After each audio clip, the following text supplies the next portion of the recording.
of background on me in case you don't know it. So I was born and raised in Orland Park, actually adopted and raised in Orland Park. And went to school there, went to Sandburg, went to Arizona State Aerospace Engineering undergrad, and then went into the Air Force. I flew F-15Es in the Air Force. I was an instructor weapons system officer in that F-15E, including 3 tours over into Saudi Arabia in support of Desert Storm Southern Watch and flying over Iraq. So worked a lot with the Muslim community there. Obviously, we worked very closely with the Saudi Air Force because we were co-located on their base. So we worked very closely with them. While I was there, met my wife, and by the time I left the service, I had 3 children, and they're all adults and grown now. And we also have a granddaughter. And we moved back to Orland Park when I got out of the service. Took a job as a consultant, was also a small business owner, and then ultimately became mayor in 2017. So that's kind of the background on me. I've been mayor for 6 years. So regarding diversity and outreach, at first, yes to all the questions, but I have a demonstrated record as mayor of reaching out to the community. As you know, we have a very heavily Muslim community, and we have a very diverse community, not just in terms of who lives there, but also the business ownership in town, because we obviously have, in the southwest suburbs, we're probably the economic driver for the entire southwest suburbs.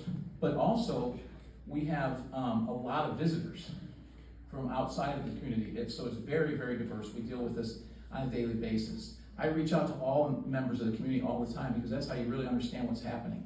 And the other thing we did that was really critical, it's not just the outreach, it's the transparency. So before I arrived, we didn't have board meetings on video or audio. We didn't, a lot of our meetings for our boards, while they're open meetings, they weren't really publicized very loudly. They didn't have, again, they weren't on video for people to see. So those are things that we did so that the community could see it. We put it on YouTube so people could watch those all the time. So they didn't just have to come to see how government works.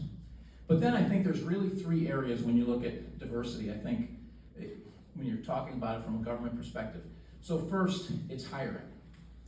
And one thing I learned while I was in the Air Force is obviously my life was on the line when I was up there, so I always wanted to have the most qualified people working on my jet, working on my radar, or flying with me in the airplane. So hiring the most qualified people is critical. And because we have such a talented country and such a diverse people, I think when you hire the most talented people, or the most qualified people, you get diversity, as long as you're looking for the most qualified people. And I'll give you some examples of that.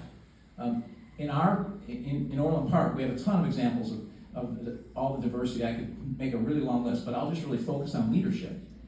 We have our communications director is a Muslim woman. When I arrived, she was a part-time employee.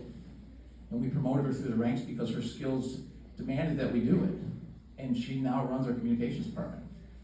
We hired an individual, a Muslim man, to be an engineer. He's now the head of our engineering department. When I arrived, we had a part-time African-American woman basically answering anybody that came in from employees at the HR desk on a part-time basis. She's now the head of HR. So we have diversity in our leadership because we've promoted from within. But what is it? Because they were the most qualified candidates. What does that mean? It means it's really important to reach out to all of the different communities to make sure that they're applying for those jobs so that they're getting the experience that we need.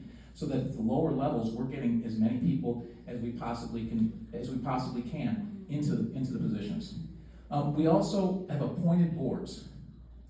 And those appointed boards, there's not a lot of openings necessarily because I didn't go clean all the boards out, but we reach out to the community and appoint people. So we have a Muslim, Yosef Zaytar. He's a civil engineer, and he's on our planning commission.